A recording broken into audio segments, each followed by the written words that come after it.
Cardinals players and parents, good morning. It's Coach Monaghan.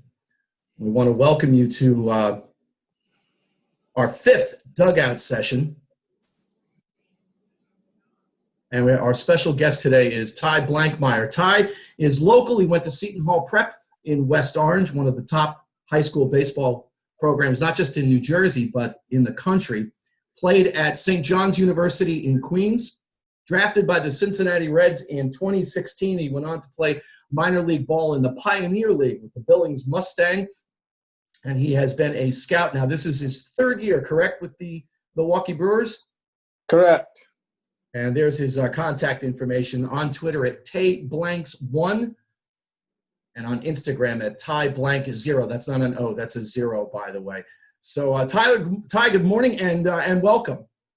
Yeah, great to be here. So we were talking before we started about this spring without baseball. For me, it's batting practice. That's what I miss the most. What do you miss the most about no baseball right now? Oof.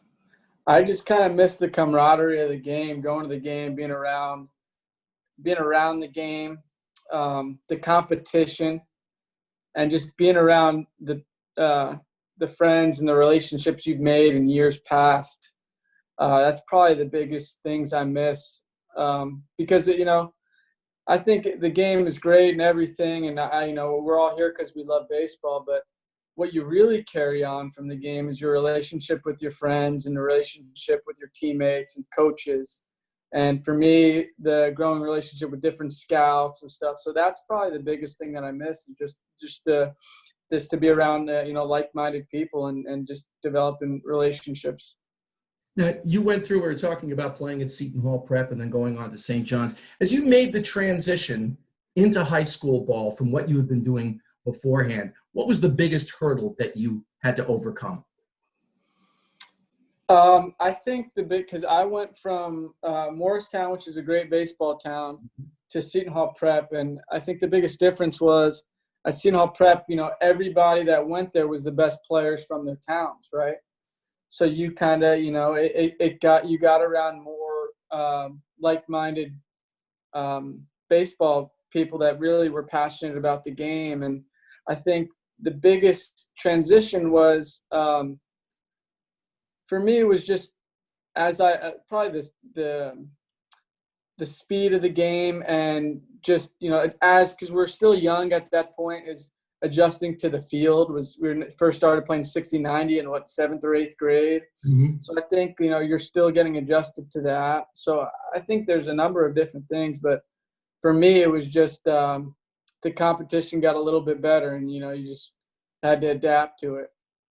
You mentioned the speed of the game. A few years ago, I was in the process of coaching a 9U team for the organization I was working for, and we needed a coach for our ACBL, Atlantic Collegiate Baseball League team, to fill in at first base. So I went and did that. And I had coached at the high school level, and I had worked with college players, but I had never been on the field as a coach during a college game. So I go from 9-year-olds, and all of a sudden I'm there on a college field. Ty, it was crazy. I couldn't get over how fast the game moved. So it's interesting that you mentioned the speed of the game. So you play at Seton Hall, and again, you just mentioned this, where everybody's a really, really good player. Now you go to St. John's, which is probably, it's better than a mid-level one. It's higher than that, I would say, a Division I school, where, again, it's the best of the best. What was the transition like going from Seton Hall Prep to St. John's for you? Well, first thing I'll say is Seton Hall Prep, from a baseball standpoint, it got me really prepared. Coach Shepard, who's actually my uncle, he does a really good job of just teaching the fundamentals of the game. So when I went to St. John's and I played for my father, I was ingrained a good fundamental foundation. So I adapted pretty quick. The biggest transition for me was probably the pitching, right? Because I just think of the pitching in high school, and you think once a week or so you face a pretty good arm, but it gets to college, you're pretty regularly you're facing a high 80s, low 90s arm. And I think just the pitching, getting your eyes adjusted to it, having an idea of an approach that works at that level. And, I think ultimately, and this takes time and it takes maturity, is understanding the type of player you are and that it is constantly evolving to the player you want to be. You mentioned the type of player that you are. For our Cardinals players who are watching this right now, they can't see your size. For you Cardinal players that know me, Ty and I are roughly the same size in both height and weight. So I'm not a big guy. And obviously neither are you, about 5'8", maybe 170 during your playing days. Sure, yeah, right around there. Well, what was it that you brought to the field at that size? I know you don't need to be big to play baseball. We know that. But what was it that you brought to the field, Ty? For me, so this was like kind of an evolution. I think, obviously, my grandfather's Mike Shepard Sr., his big thing was never lose your hustle, right? So that's the first thing. Every day I played, I was ingrained that, just the energy, the hustle, playing the game hard. That's what I brought every day from the time I was 8 years old to 23 years old when I stopped playing. That's just from an intangible aspect, but from a playing aspect, I think I brought a pretty good feel for the game. I was somewhat of a vocal leader on the field. I knew what situations, and I was able to kind of lead in that way. And I brought an element of speed, and I could handle the bat pretty good. And I eventually became a pretty good defender. That's kind of what I evolved into. Now, when I was younger, what I'd say is offensively, and I think this is an important thing to understand, is I was always struggling to the hitter I was and the hitter I should be and the hitter I once became when I was at my best, right? So I think a lot of coaches growing up told me, like, hey, line drive, split the ball around, right? But I always wanted more. I always wanted to hit home runs, and I just wasn't physically gifted for that. Now, could I have been? Could I, maybe I missed out on something? Sure. But I think at the end of the day, when I got to professional baseball, I realized through coaches telling me in the past that what kind of player I was, what made me successful, and that was line drives and hitting the ball and controlling the strike zone, swinging at pitches I could handle. So I think that's the kind of offensive player I became, and this is the overall, scope of who I was. How difficult was it for you to just start to accept the reality? Like you mentioned, I want to be the home run hitter. A lot of kids see Aaron Judge. They want to be able to hit bombs. When the likelihood of that isn't going to happen, how hard of an adjustment was that for you to become the player that your skill set allowed you to be, or dictated you would be, as the case might be?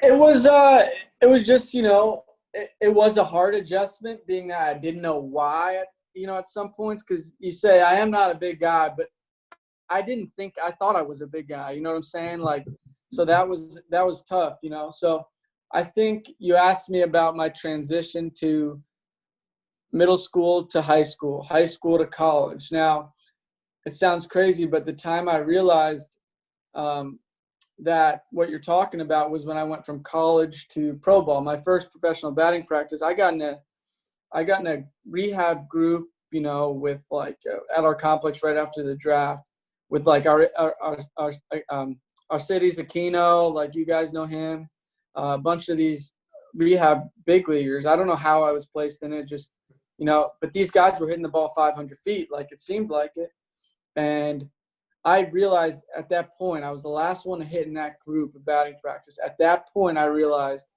if I hit the ball and I fungo it 3 times, I can't hit the ball as far as they can. But what I can do is, take quality swings and just control what I can control, hitting line drives all over the field.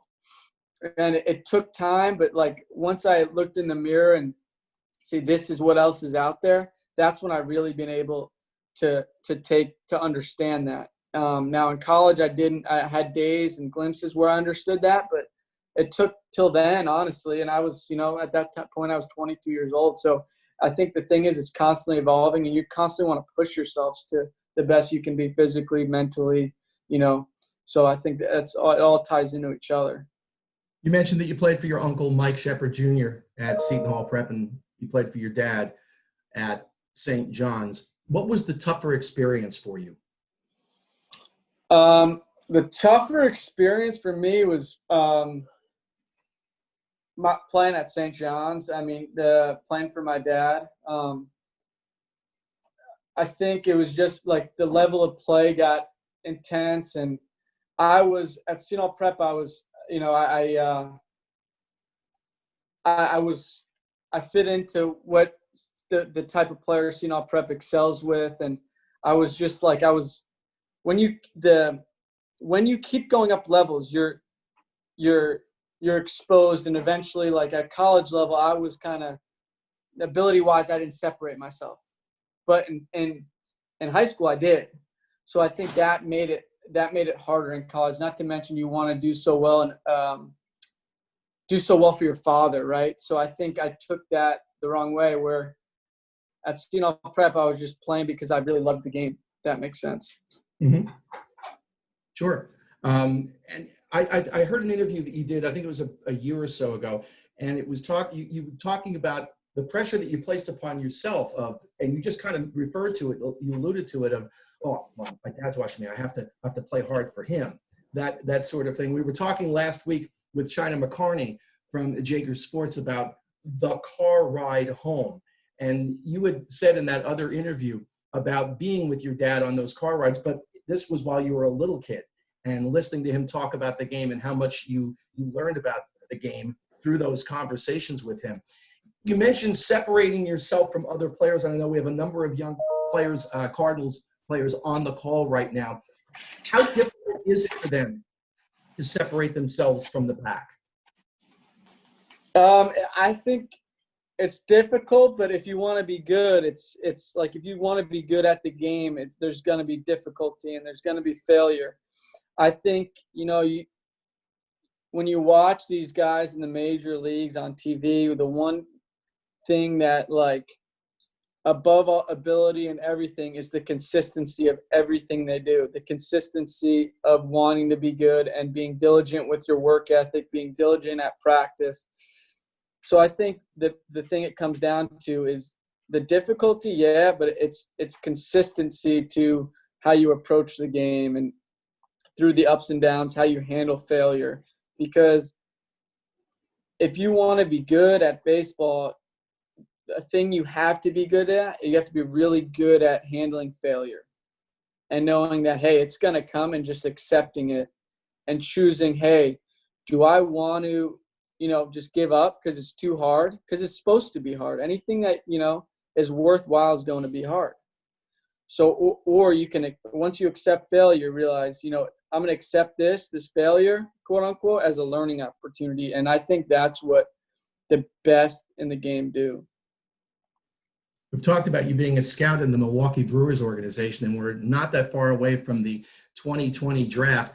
With no games to watch, how difficult is this for you as you approach the draft? It's extremely difficult because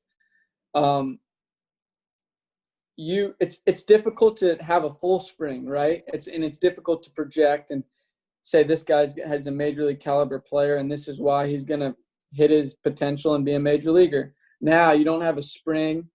You don't have that. You don't get to evaluate through the means of competition. So it gets really difficult. But at the end of the day, you fall back on your relationship with the player and relationship with the coaches and people around him to kind of hedge your bet, right? So there's a couple players in my area that are very good players and considered in the top 5 rounds. And I talk to them very much. I talk to them a fair bit, nothing crazy, but the one thing I really try to dig into is the resources. I mean, I've even called high school teachers. Sounds crazy. Hey, what do you think of this kid's character? Because the reason you're getting the athlete, but more importantly, you're getting the person. So you might miss on the person's athletic ability, but to me, during a time like this, there's no excuse to miss on the person. What kind of makeup does he have? What kind of teammate he is? So that's why, that's what I've tried to do in these during these times. And yeah, you don't get to see games, but you get to make a couple more phone calls. How do you balance, there's obviously this trend, everybody's looking at a radar gun, we're looking at digital timers, the whole analytics of the game. How do you balance that with the eye test, what you see when a kid is on the field playing? So I think they both matter big, right? So our organization is a pretty analytical bunch, but they do value scouts. I think I'll say this, it's like having more tools in your toolbox. Once you understand, some more analytics, and then you have a good gut feel and you trust your eyes and you trust your evaluation of the makeup of the player, you can do a really good job, because the analytics, they give you some really good information on pitch types, on not necessarily projection, but what the odds of this player playing in the major leagues are comprised of his age, comprised of the stature or the stats or whatever. There's a million different things, but at the end of the day, all of it is good. But what it comes down to is what's really in the kid's heart, So if you don't know, if it's not driving them from within, it's really tough to put your neck out there for a player, because they need to be so self-motivated to get to the next level and to succeed at the next level, because there's a lot of sacrifice in it. So what will you be doing over the next couple of weeks now as you get ready for the draft?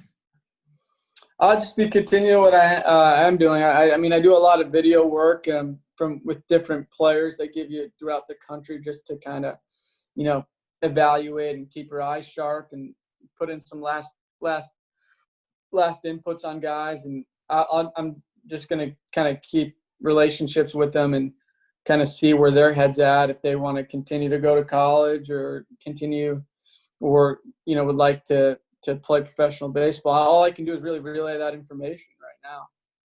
What's the region that you cover? So I cover both pro and amateur north. So I do New Jersey, New York, and all of New England. So basically South Jersey, all of Jersey up to Maine. So for our Cardinals players who are watching, normally at this time of year, Ty would be driving all over the place watching different kids play baseball. We got some good news from the New Jersey governor just a couple of days ago. It appears that youth baseball, non-contact sports, I should say, of which baseball is one, but it looks like youth baseball is coming back on June 22nd. We'll be able to start our team workouts.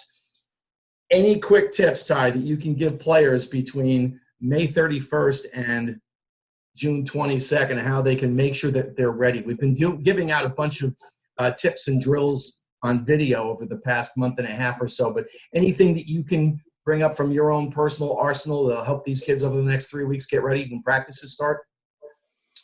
Yeah, I would say visualizing yourself doing positive things. So visualize yourself, if you're an infielder, visualize yourself making that backhand play in the hole.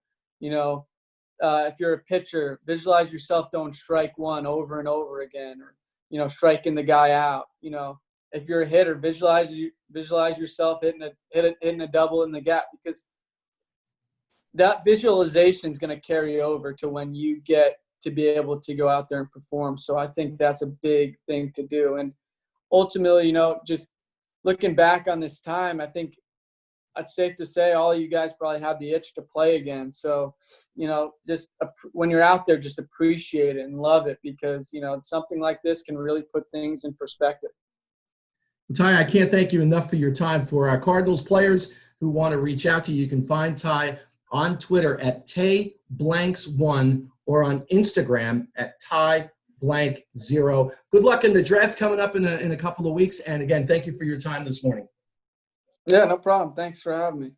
And for our Cardinals players, we'll have another drill posted probably by tomorrow. So make sure you're looking on our social media for that. And again, June 22nd looks like the day that we'll be starting up. We'll have more information coming to you from Coach Dasty and the rest of the Cardinals coaches. Thank you for your time. Enjoy talking with you. Yeah, thanks for having me.